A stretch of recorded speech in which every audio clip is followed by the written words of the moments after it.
Good morning mga dads. Andito na naman tayo sa next episode natin. Magbablog lang tayo ng biyahe natin. Ikot-ikot lang tayo dito. Kasalukuyan nandito tayo sa Milias. Kalalabas lang natin, kalalagpas lang natin ang tapat ng barangay ng Lias. Yan, medyo maganda kasi daan dito, kaya medyo bagal-bagalan lang natin ng konti.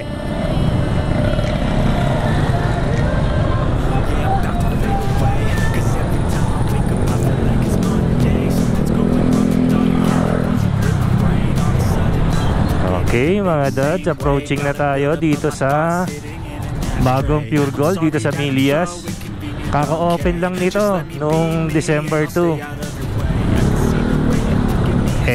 Lalo nang, alam niya, nung wala pang Pure Gold dito, kadalasan laging traffic dito lalo pa ngayon nagkaroon na ng Pure Gold. Tapos etong kahabaan na tong daan na to, puro lubak. Hindi na, sana bago nila inopen yan, inayos man na yung lubak-lubak.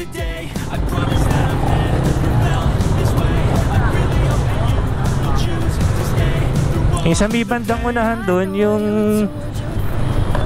parang boundary ng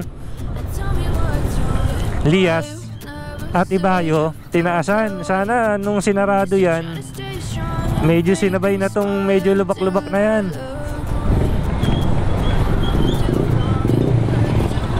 Baka ano na yan, baka siguro naka-schedule na yan for repair.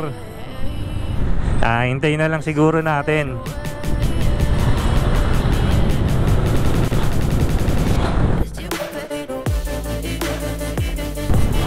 Magandang umaga sa inyo mga kadads. Sa mga bago lang sa channel ko, paki-subscribe naman dyan sa may ibabang bahagi dyan. Paki-click na lang pati ang notification bell para maging updated ka sa mga susunod nating mga palipad or mga biyahe. Alam niyo mga dads, dapat kahapon pupunta tayo ng ng Malolos. Kukuha na natin yung NSCR station doon, NSCR Malolos. Kaso biglang umulan. Hindi na pwede magpalipad ng drone pag umuulan. Kaya bawi na lang next week.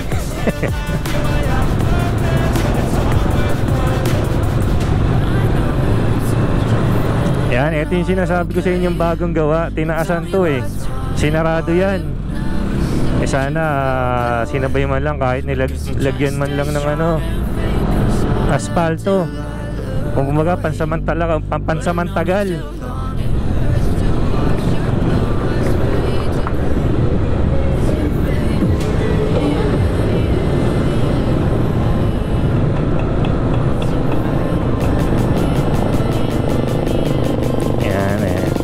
Ayan yung putok-batok ayan yung masarap yung parasan dito talagang pampabata yun.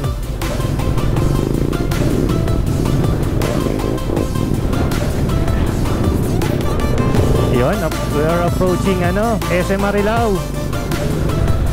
Yan, nakikita nyo yung NSCR Marilao dito ano na yan, ginagawa na yan. Konting tiis na lang, matatapos na yan. Ayon sa mga na-research ko, kaya wala pang mga precast na nailalagay dito sa kahabaan ng Marilao. Iuhuli daw kasi to. Saka 3 columns kasi itong NSCR na to, kaya medyo matagal kumpara dun sa Balagtas, Bukawi. May gawa lang, ito 3 columns yan, kaya medyo yan ang hinuli nila. Dito kasi sa Marilao, dito pwede mag-overtake yung mga tren. Yung mga, kunyari, ing-ihi ka na nadudumi ka na, yun, nung ka sumakay para dire-diretso ka. Joke lang kasi yun Ayan, kita nyo naman yung update ayan medyo ang dami ng poste. Konting tiis na lang yan.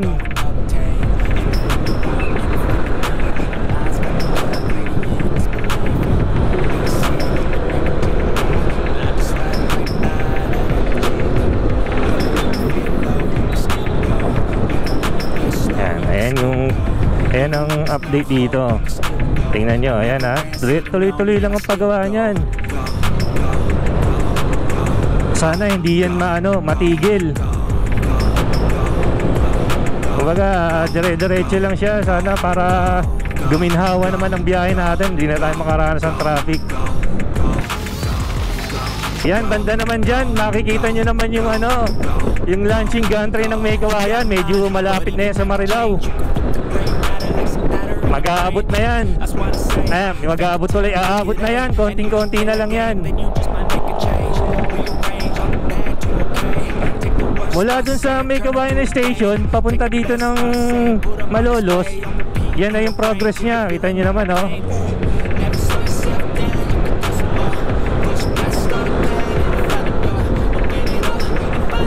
di ba? Lapit na yan.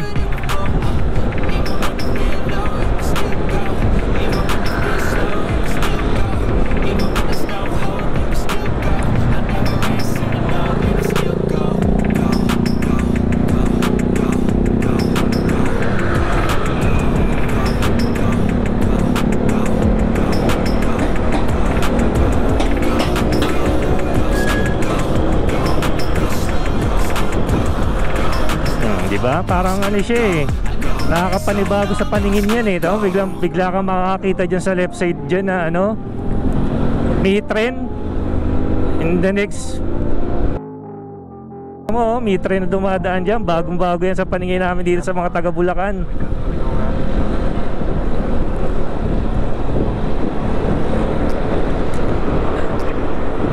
Ayan, malapit na tayo sa NSCR Megawayan Station.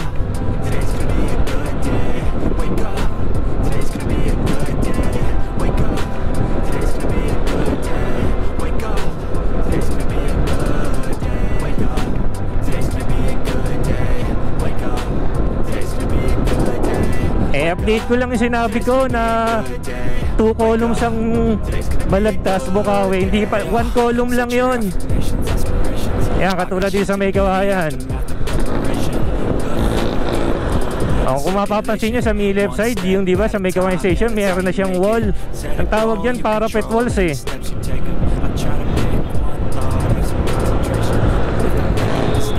Ayan, nandito na tayo sa Megawayan. Megawayan stoplight kung tawagin to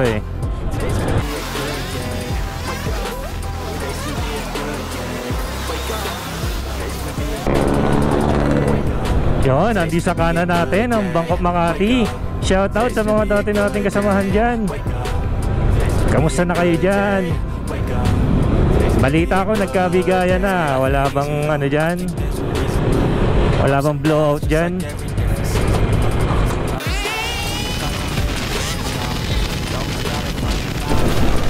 Dito naman tayo sa Motor Trade. Sa mga gustong kumuha ng motor, punta lang kayo dito sa Motor Trade.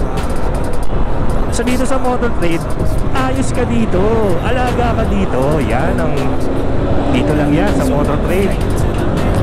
Dito sa lugar na yung Motor Trade, dyan ako dati naka-assign. Mga dati ko rin kasama yan. Shoutout din sa inyo dito sa branch na to.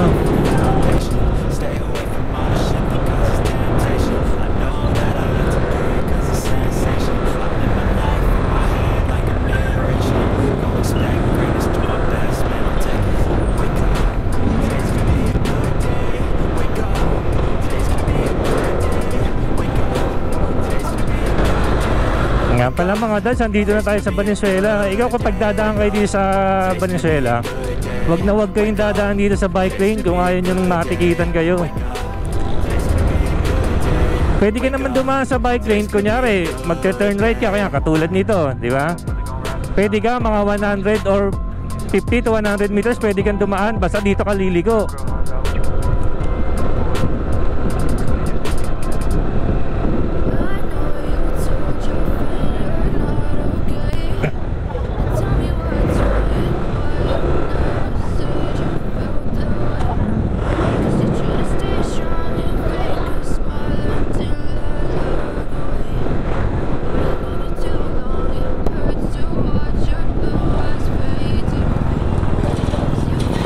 Tanda nang nasa Valenzuela ka na, makakakita ka ng mga steel plates.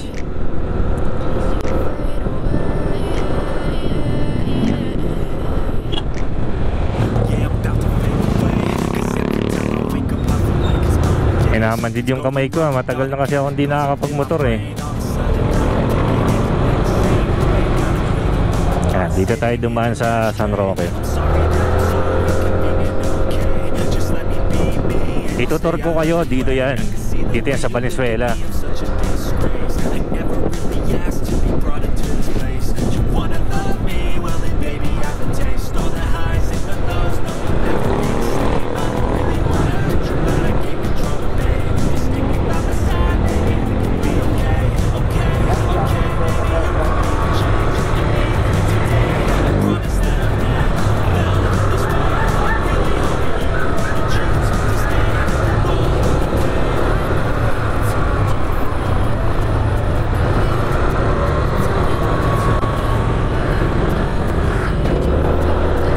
Dito tayo sa Mabulo.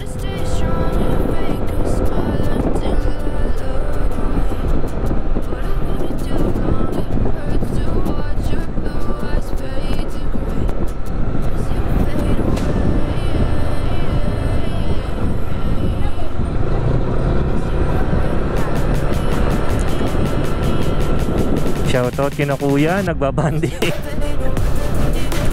Yan, nandito tayo sa San Roque Chapel. Yan, yan. Kadiretso na yan. Ka-turn left tayo. Yan, sa mga gustong kumain ng lugaw, dito kayo kumain. Wala kasing pangalan eh. Basta masarap ang lugaw dyan. Wala nga lang silang parking pag sa sasakyan. Pero pag sa motor, meron doon sa tabi nila.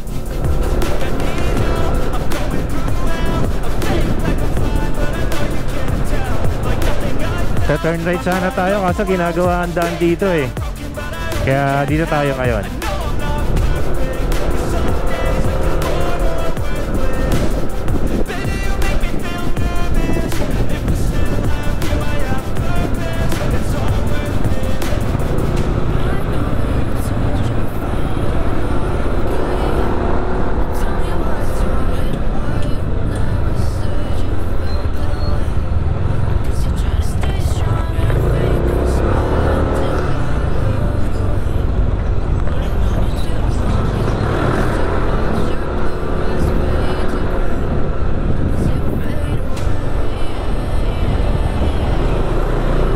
Malapit na tayo sa ating pupuntahan.